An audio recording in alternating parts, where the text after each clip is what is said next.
જય હિન્દ, સ્વાગત છે આપ સૌનું. હવે આજના લેક્ચરમાં આપણે વિન્ડ એનર્જી એટલે કે વિન્ડ પ્લાન્ટ વિશે ચર્ચા કરીશું આપણે exam point of view. Clear છે? તો તમને સૌથી પહેલાં એ ખ્યાલ હોવો જરૂરી છે કે ગુજરાતમાં વિન્ડ ફાર્મ કઈ જગ્યાએ છે, કયા રાજ્યમાં, કયા જિલ્લામાં છે, એ તમને ખ્યાલ હોવો ખૂબ જ જરૂરી છે. તો જો અહીંયા તો સૌથી પહેલાં તમે સમજો, અહીંયા કચ્છની અંદર તમને ખ્યાલ હશે કેટલા મેગાવોટનો છે, એની કેપેસિટી કેટલી છે. તો કચ્છનો આપણી પાસે જે ડેટા છે તો 0.695 મેગાવોટ આની ક્ષમતા છે. કચ્છમાં તમે ટૂનામાં જાઓ, ટૂના ત્યાં તમને જોવા મળશે. ત્યાર પછી તમે જો ઓખામાં જશો, ઓખા છે, પછી ઓખા મઢી છે, પછી તમે માંડવીમાં જશો, કચ્છમાં માંડવીમાં બી છે, તેમાં 1.6 મેગાવોટનો તમને વિન્ડ ફાર્મ જોવા મળશે. પછી લાંબા તમે જશો ત્યાં પણ તમને જોવા મળશે 10 મેગાવોટનો. પરીક્ષા લાંબા ક્યાં આવ્યો હવે? પોરબંદરમાં. ક્યાં છે ભાઈ? પોરબંદર તમે જશો લાંબા, ત્યાં 10 મેગાવોટનો વિન્ડ પ્લાન્ટ છે. પછી તમે દ્વારકા જશો ને ભાઈ, દ્વારકામાં બી તમને 10 મેગાવોટનો પ્લાન્ટ જોવા મળશે. ભારત દેશની વાત કરીએ તો તમિલનાડુ, પછી મહારાષ્ટ્ર છે, ગુજરાત છે, કર્ણાટક છે, આંધ્રપ્રદેશ છે, મધ્યપ્રદેશ છે. તો અલગ અલગ કેપેસિટી હશે. ક્લિયર છે? સૌથી વધારે તમને જે જોવા મળશે એ ક્યાં જોવા મળશે? વિન્ડ ફાર્મ તામિલનાડુમાં. ક્યાં જોવા મળશે? તામિલનાડુમાં. અને 2019-20ના જે ડેટાના અનુસારની વાત કરીએ આપણે, તેમાં 2626.7 એટલે કે 2526.7 મેગાવોટ જેટલી એની કેપેસિટી છે, ઇન્સ્ટોલ કેપેસિટી. ક્લિયર થાય છે? તો આવા ક્વેશ્ચન પણ પૂછાઈ શકે. તો વિન્ડ ટેકનોલોજી જે છે તમને ખ્યાલ છે, આજે કાઇનેટિક એનર્જી મતલબ વિન્ડ જે હશે એ બ્લો કરશે. ક્લિયર છે? વિન્ડ બ્લો કરશે ત્યાર પછી શું થશે ભાઈ? મેકેનિકલ એનર્જીમાં કન્વર્ટ થશે. કાઇનેટિક એનર્જીમાંથી મેકેનિકલ એનર્જીમાં, ત્યાર પછી ઇલેક્ટ્રિકલ એનર્જીમાં. તો એ તમને ખ્યાલ છે. હવે મુખ્ય આપણો જે ઉદ્દેશ્ય છે, તમે જુઓ પવનચક્કી જે હશે અલગ અલગ જગ્યાએ તમને જોવા મળશે, અલગ અલગ રાજ્યમાં તમને જોવા મળશે. રાજસ્થાન છે, વેસ્ટ બંગાળ છે, કેરલા છે, અલગ અલગ એમની કેપેસિટી હશે. ક્લિયર છે? તો એના કન્સ્ટ્રક્શનની વર્કિંગની વાત પછી કરીશું, પણ એના ફાયદા પહેલાં જોઈ લઈએ આપણે. એના ફાયદા શું છે? તો આ પ્લાન્ટમાં કોઈ બળતણ વપરાતું નથી, તેથી ફ્યુલનો ખર્ચ જે છે શૂન્ય થઈ જાય છે. એટલા માટે ગુજરાત સરકાર આના પર કામ કરવા માગે છે. વિન્ડ પ્લાન્ટમાં પ્રદૂષણની કોઈ મુશ્કેલી થતી નથી. કોઈ પણ જાતનું પ્રદૂષણ થતું નથી. પછી તમે જો પવનથી મળતી ઉર્જા જે છે એટલે કે અખૂટ છે, તેમાં કોઈ ઘટાડો થવાનો નથી. દુનિયામાં મોટાભાગના પ્રદેશોમાં પવન વર્ષના 320 દિવસ સુધી વહે છે. વિન્ડ જનરેટરની ઓપરેટિંગ કોસ્ટ વિન્ડ પ્લાન્ટ દ્વારા વાતાવરણમાં કોઈ ઉષ્મા ફેલાતી નથી અને પ્રદૂષણ પણ થતું નથી. એટલે સરકારને વધારે આમાં ઇન્ટરેસ્ટ છે. બીજી વસ્તુ, એની લિમિટેશન હોય છે. કોઈ બી વસ્તુ હોય તો એની લિમિટ હોય છે. માણસની બી લિમિટ હોય છે. અને આ બધી જે રિન્યુએબલ સોર્સિસ હોય છે, જેમ કે આની વાત કરીએ આપણે, પવન ઉર્જાથી જે ચાલતી વિન્ડ પ્લાન્ટ છે, વિન્ડ પાવર પ્લાન્ટ છે, એની પણ મર્યાદા હોય છે. જો પવનની ઝડપ અને દિશા આખા દિવસના ગાળા દરમિયાન, વર્ષ દરમિયાન એક સરખી રહેતી નથી. પવનમાંથી મળતી ઉર્જા જ્યારે જોઈએ ત્યારે મળી શકતી નથી.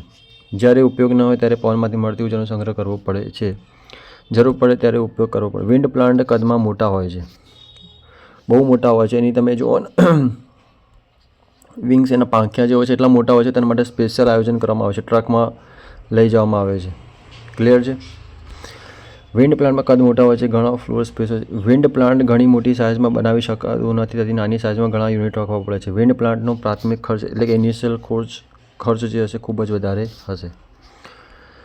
વિન્ડ ટર્બાઇનની સ્પીડ અચળ રહેતી નથી. જો અહીંયા છે વિન્ડ ટર્બાઇનની સ્પીડ અચળ રહેતી નથી. જનરેટ થતા વોલ્ટેજની ફ્રિકવન્સી અચળ રહેતી નથી. આ માટે સ્પીડ બદલાય છે તો ફ્રિકવન્સી અચળ રહેતી ઉપયોગ કરવો પડે છે. આ રીતનો બ્લેડ ઓટોમેટિકલી એડજસ્ટ કરીને સ્પીડ અચળ મેળવવામાં આવે છે. ક્લિયર થાય છે? તો આ મર્યાદાઓ છે.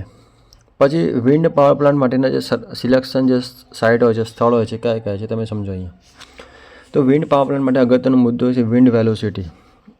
વિન્ડ વેલોસિટી 15 કિલોમીટર પર અવર કરતાં વધારે હોય છે ત્યાં પાવર સ્થાપી શકાય. વિન્ડ પાવર પ્લાન્ટ દરિયા કિનારે અથવા ઊંચાઈ પર ખૂબ જ ઊંચાઈ વધારે હોય ત્યાં સ્થાપી શકાય, કારણ કે અહીંયા વિન્ડ વેલોસિટી વધારે હોય છે. જમીનની કિંમત ઓછી હોવી જોઈએ, જો કે દરિયા કિનારે આ પ્રશ્ન નથી. વિન્ડ પાવર ગ્રીડમાં ફીડ કરી શકાય છે. નજીક સબસ્ટેશન હોવું જરૂરી છે.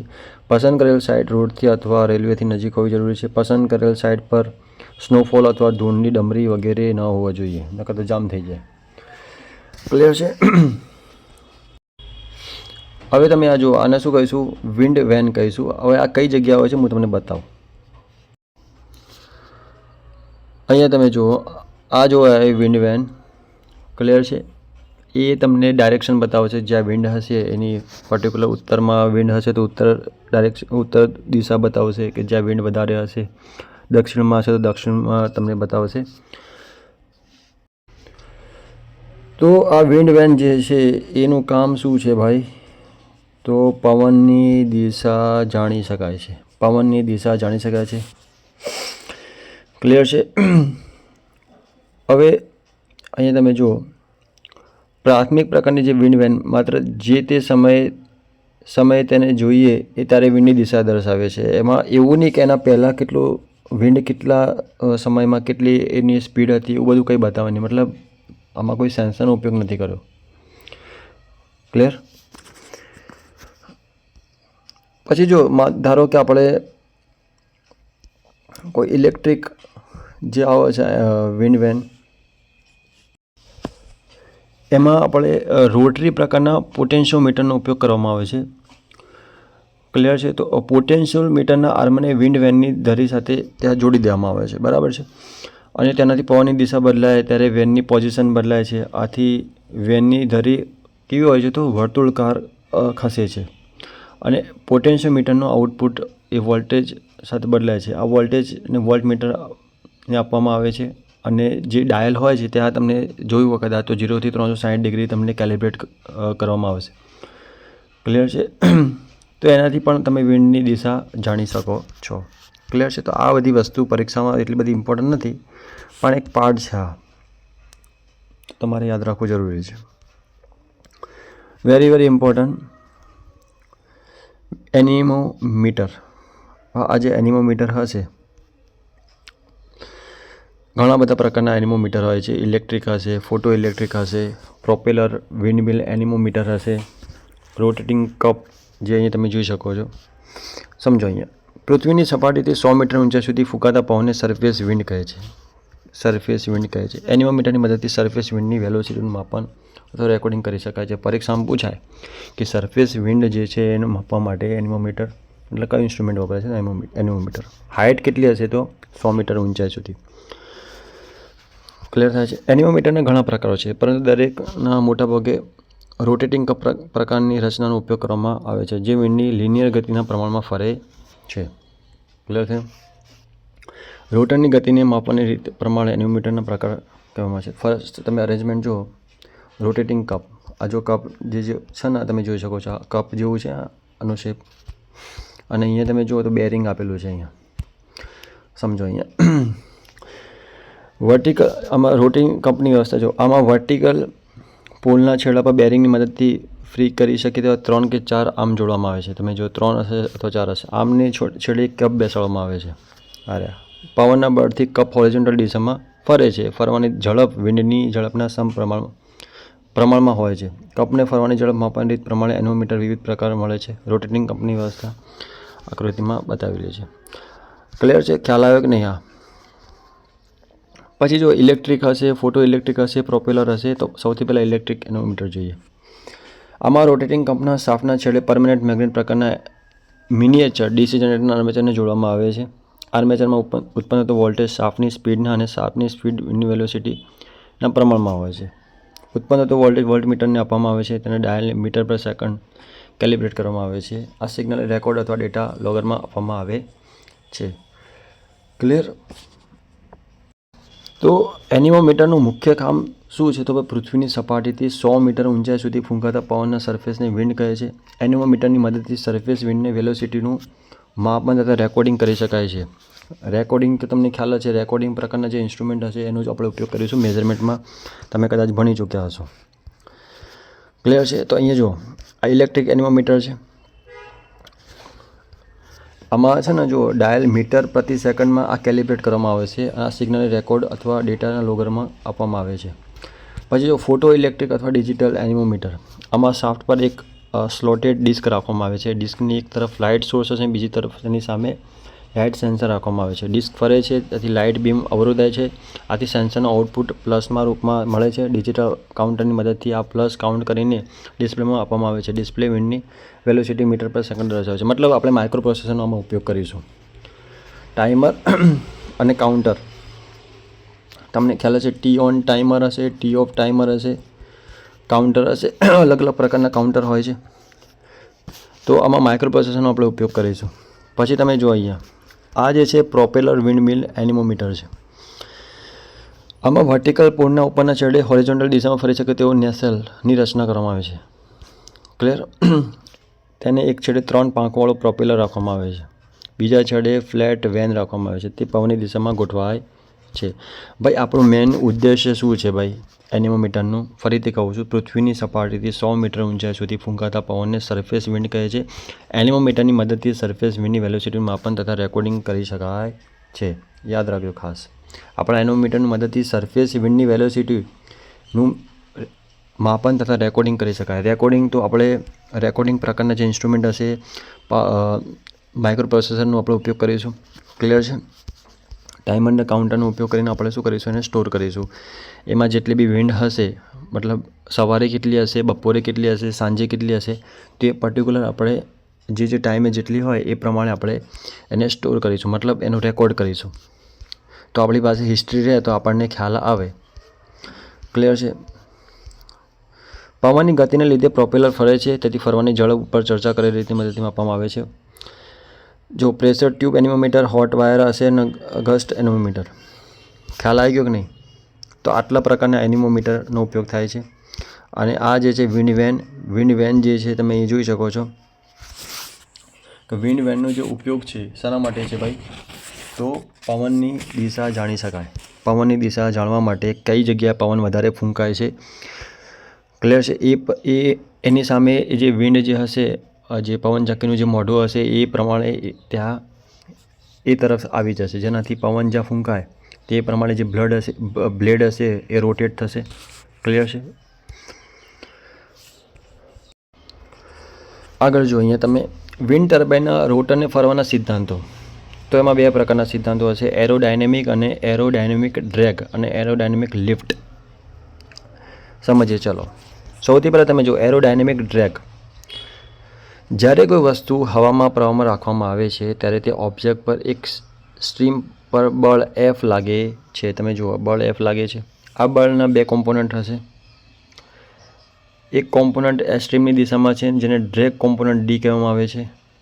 ક્લિયર? અને બીજો કોમ્પોનન્ટ એર ફ્લોની દિશામાં લંબ હશે તેને L કહેવામાં આવે છે. તો આ એરોડાયનેમિક ડ્રેગ સિદ્ધાંત છે. ડ્રેગ ફોર્સ એર સ્ટ્રીમની દિશામાં કાર્ય કરે છે. ડ્રેગ ફોર્સ જે હશે એ એર સ્ટ્રીમની દિશામાં કાર્ય કરે છે. જો કોઈ સપાટ એટલે કે જો કોઈ સપાટ ફ્લેટને એર સ્ટ્રીમમાં તેની સપાટી પર સ્ટ્રીમની સપાટીને લંબ દિશામાં રાખવામાં આવે તો તેના પર મહત્તમ ડ્રેગ ફોર્સ લાગે છે. પરંતુ જો પ્લેટની સપાટી એર સ્ટ્રીમની દિશામાં રાખવામાં આવે તો ડ્રેગ ફોર્સ ઓછામાં ઓછું લાગે છે. ક્લિયર? તો અહીંયા શું કહે છે જો ફરીથી સમજો તમે. જ્યારે કોઈ વસ્તુ હવાના પ્રવાહમાં રાખવામાં આવે છે, કોઈ બી વસ્તુ હોય, ત્યારે તેના ઓબ્જેક્ટ પર એર સ્ટ્રીમ દ્વારા બળ લાગે છે. આ બળ Fના 2 કોમ્પોનન્ટ છે. એક કોમ્પોનન્ટ એર સ્ટ્રીમની દિશામાં હશે જેને ડ્રેગ કોમ્પોનન્ટ D કહે છે, અને બીજો કોમ્પોનન્ટ એર ફ્લોની દિશામાં લંબ દિશામાં હશે જેને લિફ્ટ કોમ્પોનન્ટ L કહે છે. ડ્રેગ ફોર્સ એર સ્ટ્રીમની દિશામાં કાર્ય કરે છે. જો કોઈ સપાટ ફ્લેટને એર સ્ટ્રીમમાં તેની સપાટી પર એર સ્ટ્રીમની સપાટીની લંબ દિશામાં રાખવામાં આવે તો તેના પર મહત્તમ ડ્રેગ ફોર્સ લાગે છે. પરંતુ જો ફ્લેટની સપાટી પર એર સ્ટ્રીમની દિશામાં રાખવામાં આવે તો ડ્રેગ ફોર્સ ઓછામાં ઓછું લાગે છે. આ વસ્તુ તમે યાદ રાખજો. તો શરૂઆતના વિન્ડ ટર્બાઇનના ડ્રેગ ફોર્સ આધારિત હતા. આવા પ્રકારના ટોર્કનું મૂલ્ય વધારે છે પરંતુ તેની સ્પીડ ઓછી હોય છે. આ પ્રકારની લાક્ષણિકતાને લીધે ઉપયોગ પાણી માટેના પંપ, અનાજ દળવાની ઘંટી વગેરે માટે મર્યાદિત છે. તેની કાર્યક્ષમતા 15 થી 30% છે અને પરફોર્મન્સ કોએફિશિયન્ટ 0 થી 0.3 વચ્ચેનો છે. ક્લિયર છે? તો આ છે એરોડાયનેમિક ડ્રેગ સિદ્ધાંત. એરોડાયનેમિક લિફ્ટ સિદ્ધાંતની વાત કરીએ આપણે તો એમાં શું હશે તો જુઓ, લિફ્ટ ફોર્સ પર એર સ્ટ્રીમની લંબ દિશામાં હશે, જ્યારે વિન્ડ સ્ટ્રીમની દિશા પ્લેટની ફ્લેટ સરફેસ સાથે શૂન્ય ખૂણો બનાવે છે ત્યારે લિફ્ટ ફોર્સ ઓછામાં ઓછું લાગે છે. પરંતુ જો ફ્લેટ એર સ્ટ્રીમ સાથે થોડો ખૂણો બનાવે તો આ ખૂણાને એંગલ ઓફ એટેક કહે છે. અને જો સપાટી ઉપર સાઈડે વિન્ડ સ્ટ્રીમની વેલોસિટી વધારવામાં આવે તો ઉપરની સાઈડે પ્રેશરમાં ઘટાડો થાય છે, નીચેની સાઈડે પ્રેશરમાં વધારો થાય છે. આમાં બંને સાઈડ વચ્ચે પ્રેશરનો તફાવત સર્જવાથી સરફેસ પર લિફ્ટ ફોર્સ ઉત્પન્ન થાય છે. એરોપ્લેનમાં આ લિફ્ટ ફોર્સની પ્લેન હવામાં ઉંચકાય છે. તો એરોપ્લેન કયા સિદ્ધાંત પર ઉડે છે તો યાદ રાખજો, એરોપ્લેન આ લિફ્ટ ફોર્સના પ્લેનમાં હવામાં ઉંચકાય છે. ક્લિયર છે? જ્યારે વિન્ડ ટર્બાઇનમાં બ્લેડ પર લાગતા લિફ્ટ ફોર્સને પરિણામે બ્લેડ ધકેલાય છે. બ્લેડનો એક છેડો હબ સાથે જોડેલો હોવાથી બ્લેડ ધકેલવાથી હબ ગોળ ફરે છે. હોરિઝોન્ટલ એક્સિસ પ્રકારના આધુનિક વિન્ડ ટર્બાઇનમાં આ પ્રકારના વિન્ડ ટર્બાઇનમાં માધ્યમથી જ ઉચ્ચ ટોર્ક તથા વધારે ઝડપ મળે છે. તેનો કોએફિશિયન્ટ ઓફ પરફોર્મન્સ 0.3 થી 0.4 વચ્ચે છે. આ પ્રકારના wind turbine electric power generation માટે ઉપયોગી છે. ક્લિયર છે? તો આ બે સિદ્ધાંત તમે યાદ રાખજો, એરોડાયનેમિક લિફ્ટ સિદ્ધાંત અને બીજો હશે એરોડાયનેમિક ડ્રેગ સિદ્ધાંત. ક્લિયર થાય છે?